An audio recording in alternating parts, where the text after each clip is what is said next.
కీర్తనల గ్రంథం 142 కీర్తన. దేవుని వాక్యంలో నుండి కీర్తనల గ్రంథం 142 కీర్తన చదువుకుందాం. నేను ఎలుగెత్తి యెహోవాకు మొరలిడుచున్నాను, ఎలుగెత్తి యెహోవాను బతిమాలుకొనుచున్నాను. బహు వినయముగా ఆయన సన్నిధిని నేను మొర్రపెట్టుచున్నాను. నాకు కలిగిన బాధ ఆయన సన్నిధిని తెలియజెప్పుకొనుచున్నాను. నాలో నా ప్రాణము కృంగి ఉన్నప్పుడు నా మార్గము నీకు తెలియను. నన్ను పట్టుకొనుటకై నేను నడవవలసిన త్రోవలో చాటుగా పగవారు ఊరినొడ్డుచున్నారు. నా కుడి ప్రక్కను నిదానించి చూడుము. నన్నెరిగినవాడు ఒకడును నాకు లేకపోయెను. ఆశ్రయమేదియు నాకు దొరకలేదు. నా ఎడల జాలిపడువాడు ఒకడునూ లేడు. యెహోవా, నీకే నేను మొర్రపెట్టుచున్నాను. నా ఆశ్రయదుర్గము నీవే. సజీవులున్న భూమి మీద నా స్వాస్థ్యము నీవే అని నేను అనుకొంటిని. నేను చాలా కృంగి ఉన్నాను. నా మొర్రకు చెవియొగ్గుము. నన్ను తరుమువారు నాకంటే బలిష్ఠులు. వారి చేతిలో నుండి నన్ను విడిపింపుము. నేను నీ నామమునకు కృతజ్ఞతాస్తుతులు చెల్లించున్నట్లు చెరసాలలో నుండి నా ప్రాణమును తప్పింపుము. అప్పుడు నీవు నాకు మహోపకారము చేసియుండుట చూచి నీతిమంతులు నన్ను బట్టి అతిశయపడుదురు. చదవబడిన కీర్తన ప్రభు మనందరి కొరకు ఆశీర్వదించును గాక. ఆమేన్. దయచేసి కూర్చోండి.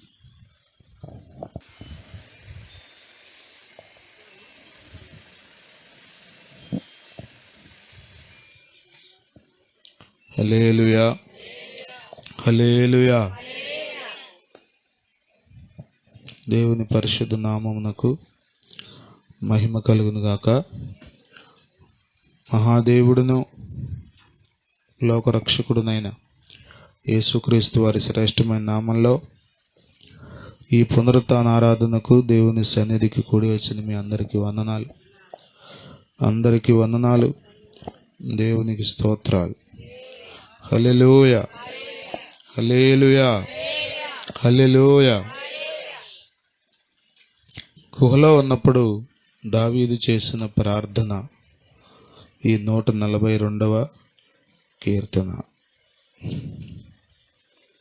మీకు సందర్భం అర్థం అవడం కోసం ఒకసారి సమూయేలు గ్రంథంలోనికి వెళ్దాం. మొదటి సమూయేలు గ్రంథం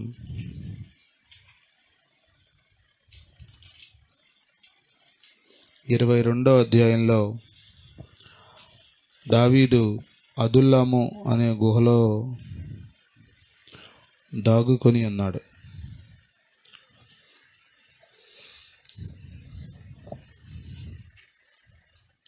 ఆ సందర్భంలో రాయబడిన కీర్తన ఇది. ఎటు చూచిన ప్రమాదం పొంచుకొని ఉంది. రాజైన సౌలు సంహరించడానికి చేయని ప్రయత్నం అంటూ లేదు. అలాంటి సందర్భంలో సౌలు రాజును తప్పించుకోవడానికి గుహలోకి వెళ్ళి దాక్కున్నాడు. అక్కడ ప్రార్థన చేస్తున్నాడు. అక్కడ దేవునికి మొర్ర పెడుతున్నాడు. దేవునికి స్తోత్రం. మనం ఆరాధించే దేవుడు ప్రతి సందర్భంలోనూ మన ప్రార్థనకు అవకాశం ఇచ్చే దేవుడు ఆయన. చాలాసార్లు మనుషులు మనకు అందుబాటులో ఉండరు. ఇక్కడ కూడా నాకు తెలిసిన వాడు ఒక్కడు కూడా లేడంటాడు దావీదు. నా కుడి ప్రక్కన నిదానించి చూడుము, నన్ను ఎరిగిన వాడు ఒకడును నాకు లేకపోయెను, నా ఎడల జాలిపడివాడు ఒకడును లేడు అని మనం ఇక్కడ చదువుతాం. అంటే ఎవరు లేరు, ఒంటరి సమయం, ఒంటరి సమయం, ఒంటరి సమయం. ప్రభునందు ప్రియులారా, మన జీవితాల్లో కూడా ఇలాంటి పరిస్థితులు అప్పుడప్పుడు తటస్థిస్తాయి. ఇంకేమీ అర్థం కాని పరిస్థితి, చెప్పుకోవడానికి ఎవరు ఉండరు, చెప్పుకున్నా కొన్నిసార్లు ఎగతాళి చేసే పరిస్థితులు, రకరకాలైన ఆలోచనలు. మేలు చేసి కీడు అనుభవిస్తున్న దావీదు, ఇశ్రాయేలీలందరూ చనిపోవలసిన పరిస్థితి, లేకపోతే బానిసలుగా దాసులుగా ఫిలిష్తీయుల చేతిలో ఉండవలసిన పరిస్థితుల నుండి దేవుని యొక్క కృపను బట్టి దావీదు వారిని అందరినీ విడిపించాడు. కానీ అలాంటి గొప్ప కార్యాన్ని దేవుని పక్షంగా ఇశ్రాయేలీయుల కొరకు జరిగించిన అతడే చిక్కుల్లో పడిపోయాడు.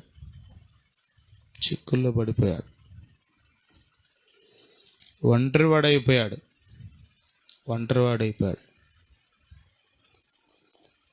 అప్పుడు ప్రార్థన చేస్తున్నాడు. ఎలుగెత్తి నేను యెహోవాకు మొరపెట్టుచున్నాను అంటున్నాడు. దేవునికి స్తోత్రం, హల్లెలూయా. కొద్దిమందికి ప్రార్థన ఎప్పుడు వస్తుందంటే ఇట్లాంటి సమయాల్లో వస్తుంది. మిగతా సమయంలో ప్రార్థన చేయమంటే తల నేల కానించి పడుకుంటారు, లేకపోతే మౌనంగా అట్లా కూర్చుంటారు. సమస్య వచ్చినప్పుడు, కష్టం వచ్చినప్పుడు ప్రార్థన దాని అంతటా అదే వచ్చేస్తుంది. అప్పుడు దావీదు అన్ని సమయాల్లో ప్రార్థన చేసేవాడు. అంత మాత్రమే కాదు, క్లిష్ట సమయాల్లో అటు ఇటు చూడకుండా, అటు ఇటు పరిగెత్తకుండా దేవుని వైపే చూచి మొరపెట్టినవాడు. దైవ విషయాల్లో లేకపోతే దేవుని విషయంలో చాలా నమ్మిక కలిగిన వాడు. దేవుని స్తోత్రం, హల్లెలూయా, హల్లెలూయా. బలమైన విశ్వాసం కలిగిన వాడు.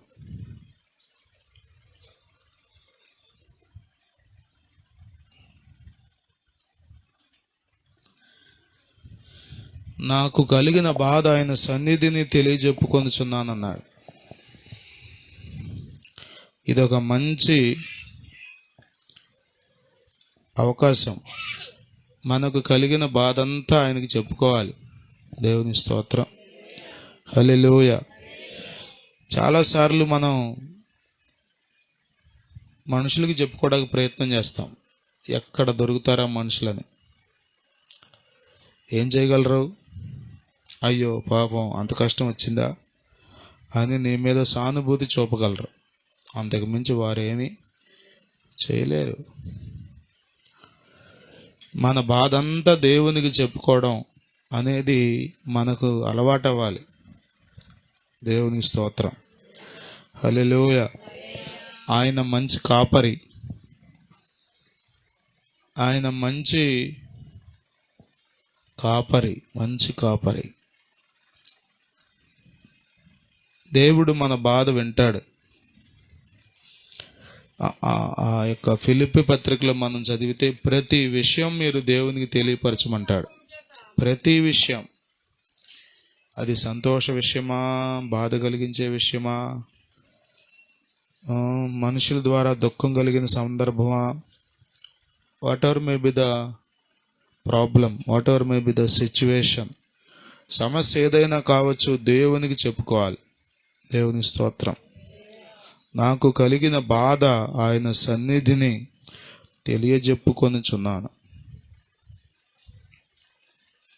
ప్రభు ఎంతో నమ్మదగిన వాడండి. మన బాధలన్నీ విని మన బాధలన్నిటిలో నుండి ఆయన విడిపించి మనకు నెమ్మదిచ్చే దేవుడు. దేవుని స్తోత్రం. హల్లెలూయా. అపోస్తలుడైన పౌలు గారి జీవితాన్ని మనం గమనిస్తే అతడు గొప్ప దైవజనుడిగా దేవుని చేత పిలువబడి అభిషేకించబడి మరి దేవుని కార్యాలు జరిగిస్తున్నటువంటి గొప్ప దైవజనుడు. అతను వెళ్తుంటే ప్రజలు స్వస్థత పొందుతున్నారు. అతను కర్చీఫులు పట్టుకుంటే ప్రజలు బాగుపడుతున్నారు.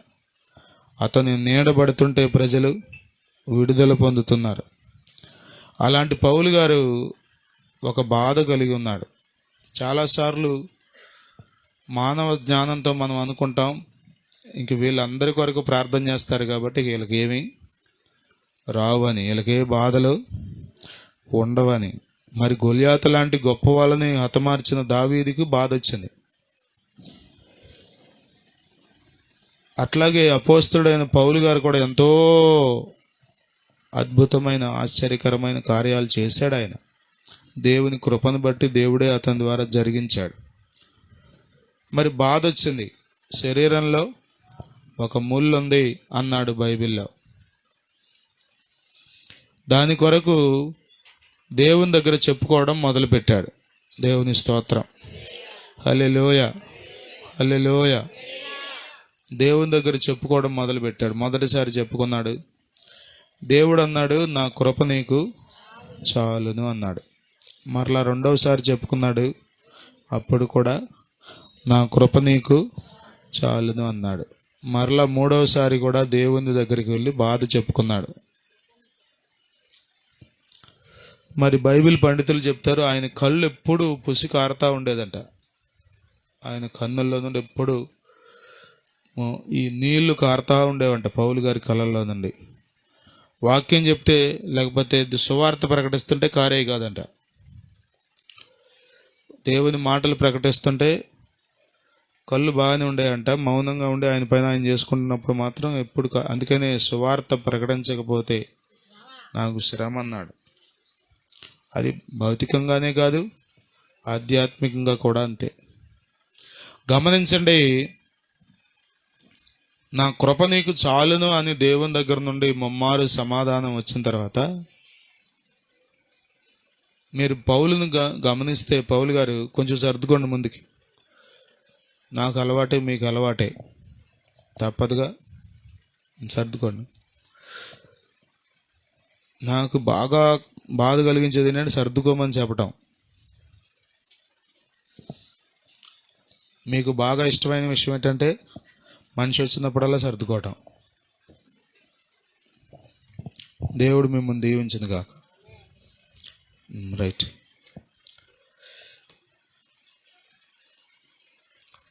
ఎప్పుడైతే దేవుని స్వరం పౌలు గారు విన్నాడో, దేవుని సమాధానాన్ని బట్టి పౌలు బలహీనతలో ఆనందించడం మొదలుపెట్టాడు. తనకు వచ్చిన కష్టంలో సంతోషించడం ప్రారంభించాడు. దేవునికి స్తోత్రం. ప్రియులారా, ఇది దేవుడు చేస్తాడు. ఒకటి బాధ తీస్తాడు, లేకపోతే ఆ బాధలోనే గొప్ప ఆనందాన్ని సమాధానాన్ని దయచేస్తాడు. మనకు ఒకటే తెలుసు, తీసేయాలి, ముందు తొలగిపోవాలి. ప్రభా, మా అత్తగారు చాలా ఇబ్బంది పెడుతుంది, ఆయన అయ్యా అయ్యా మామూలు మాటలు అంటలేదయ్యా, కృపచూపు నాయన, తీసేయి ప్రభా. తీసేయమంటే తీసేయడు. కొద్దిమంది తీసేయమని యేసు రక్తమే. అక్కడ పౌలుతో ఆ పదం ఆడాడు, అత్యధికముగా హెచ్చిపోకుండా నిమిత్తము అని. పౌలు ఏం హెచ్చిపోతాడు? రోజు నలగొట్టుకుంటున్నాడు పౌలు. కానీ పౌలుని గురించి ఆ పదం ఆడబడింది అక్కడ, అత్యధికముగా హెచ్చిపోకుండా నిమిత్తం అంటాడు. కొరింథీ పత్రిక 12వ అధ్యాయం. నేను చెప్పిన మాటలన్నీ అక్కడ ఉంటాయి. ప్రియులరా,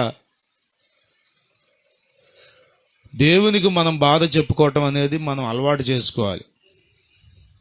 మనకున్నటువంటి పెద్ద అలవాటు ఏంటంటే మనుషులకి చెప్పుకోవడం. కనబడిన వాళ్ళందరికీ చెప్తాం, వాళ్ళకి ఇసుకొస్తూ ఉంటుంది. ఉం? వాళ్ళకి చిరాకు పుడతా ఉంటుంది. అమ్మ వచ్చిందిరా బాబు, చెప్పండి యేసు రక్తమే ఏం మొదలెడద్దే. కానీ మీ బాధ మనుషులకి అర్థం కాదు. మీ బాధ మనుషులు సరిగ్గా అర్థం చేసుకోలేరు. వాళ్ళు కూడా మీలాంటి వాళ్ళే కాబట్టి, ఇంకా మాటలు చెప్పాలంటే వాళ్ళకు ఉండే బాధలు వాళ్ళకు ఉండవు కాబట్టి. దేవుని స్తోత్రం, హల్లెలూయా. అందుకని మనం ప్రభువుతో చెప్పుకోవాలి. స్తోత్రం, హల్లెలూయా. దేవుని సన్నిధి ఉందే, ఇది దేవుడిచ్చిన గొప్ప అవకాశం. హన్న దేవుని సన్నిధికి వచ్చి తన బాధంతా చెప్పుకుంది. తన సవితి తనను ఎంత విసిగిస్తుందో, తనకెంత బాధ కలిగిస్తుందో, పిల్లలు లేకపోవడాన్ని బట్టి ఎంతగా ఆమెను అవమానం కలుగజేస్తుందో, ఎంతగా దుఃఖపడుతుందో, ఎంతగా కృషించిపోయి నలిగిపోయి వేసారిపోతుందో అంతా దేవుని దగ్గర చెప్పుకుంది. అందుకనే ఆమెకు మాటలు రాలా. ఆ దుఃఖంలో, ఆ బాధలో చెప్పుకునే క్రమంలో పెదాలు కదులుతున్నాయి అంట, కానీ స్వరం వినబట్ల ఏమి. అందుకే ఏలి పొరపాటు పడి కొంచెం కఠినంగానే మాట్లాడాడు. అయినా కానీ హన్నా ఇంకా వినయంతో దైవజనుడి దగ్గర చాలా భయభక్తులతో మాట్లాడి చివరికి చెప్పండి ఆ నిందను తొలగించుకోగలిగింది. ఆ బాధలో నుండి విడుదల. తనకు పిల్లలు పుట్టడం సంగతి తర్వాత, ముందు సవితి పోరు చల్లారిపోద్ది, ఇక మాట్లాడటానికి ఏముంది, ఇంక అవకాశం లేదు అన్నట్లుగా దేవుడు ఆమె బాధను తొలగించాడు. దేవుని స్తోత్రం, హల్లెలూయా. మరి వివాహం ఎన్ని సంవత్సరాలు అయిందో మనకు తెలియదు, కానీ అరే సమూయేలు పుట్టిన తర్వాత మరలా 5 పుట్టారండి. అప్పుడు దాకా ఎందుకు ఆపాడో దేవుడు కదా. అప్పటికి వరుసనే ఒకళ్ళ తర్వాత ఒకళ్ళు 6 పుట్టారు. దేవుని స్తోత్రం, హల్లెలూయా. దేవుని చిత్తం అలా ఉంటుంది. దేవుని గురించి మనకు తెలియదు, దేవుని సమయాలు మనకు తెలియదు, దేవుని ప్రణాళికలు మనకు తెలియదు, కానీ తెలుసు అనుకుని మనం పొరపాటు పడతాం. ప్రియులారా, దేవుడు మన బాధలన్నీ వినేవాడు. స్తోత్రం, హల్లెలూయా, హల్లెలూయా, హల్లెలూయా, హల్లెలూయా. దావీదు అంటున్నాడు, నాకు కలిగిన బాధ ఆయన సన్నిధిని తెలియజెప్పుకొనుచున్నా. ప్రియులారా, గమనించండి,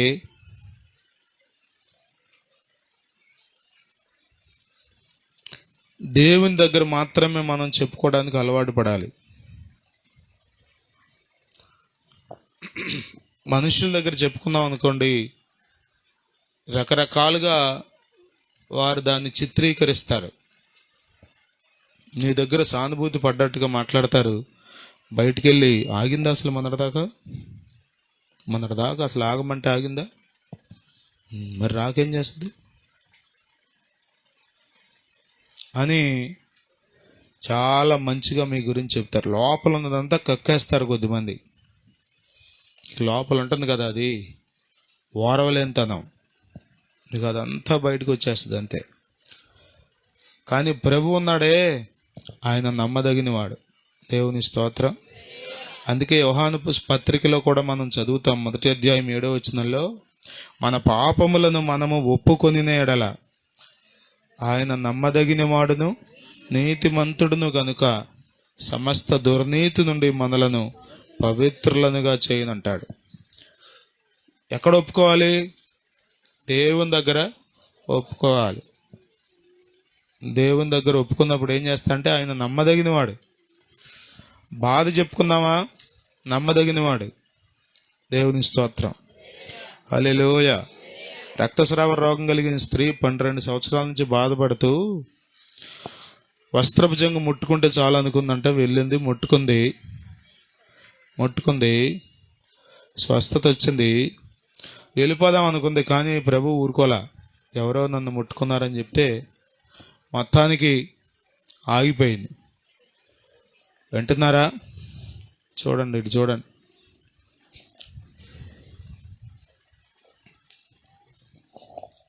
దేవుని మహాదయలో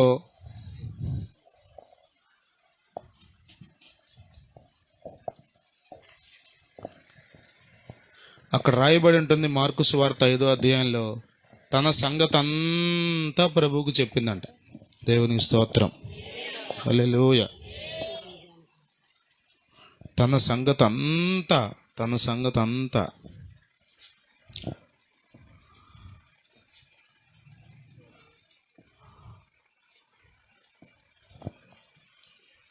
అప్పుడు ఆమెకు సమాధానం వచ్చింది, ఇదిగో కుమారి, నీ విశ్వాసం నిన్ను స్వస్థపరిచింది, సమాధానము గలదానవై పొమ్ము అన్నాడు. అంటే స్వస్థతే వచ్చింది అంతకుముందు, కానీ ఇప్పుడు సమాధానం కూడా. దేవుని దగ్గర మనం బాధ చెప్పుకోవటం అలవాటు చేసుకోవాలి. చిన్న సమస్య, పెద్ద సమస్య, అది ఏదైనా కావచ్చు. మనుషులే ఏమన్నా అన్నారా? మనుషుల వలన నీకేమైనా గాయం కలిగిందా? ప్రభువుతో చెప్పుకోవాలి. అక్కడ అంటాడు దావీదు, బహు వినయముగా నేను ఆయన సన్నిధిని మొర్రపెట్టుచున్నాను, నాకు కలిగిన బాధ ఆయన సన్నిధిని తెలియజెప్పుకొనుచున్నాను. మనం దేవుని దగ్గర బహు వినయముగా ఉండాలి. అంటే అసలు వినయమే మన జీవితంలో ఉండాలి, అంతే. ఇక్కడికి వచ్చి వినయం నటించడం కాదు. కొద్దిమంది ఎక్కడలేని వినయాన్ని చూపిస్తారు సేవకుల ముందు. బయటికి వెళ్ళాక లెక్కలేనట్లుగా ఆడ అసలు మా పాస్టర్ ఏంటి, అసలు ఏదో తప్పదు కాబట్టి అక్కడ కూర్చున్నా కానీ అన్నట్లుగా ఉంటారు. యేసు రక్తమే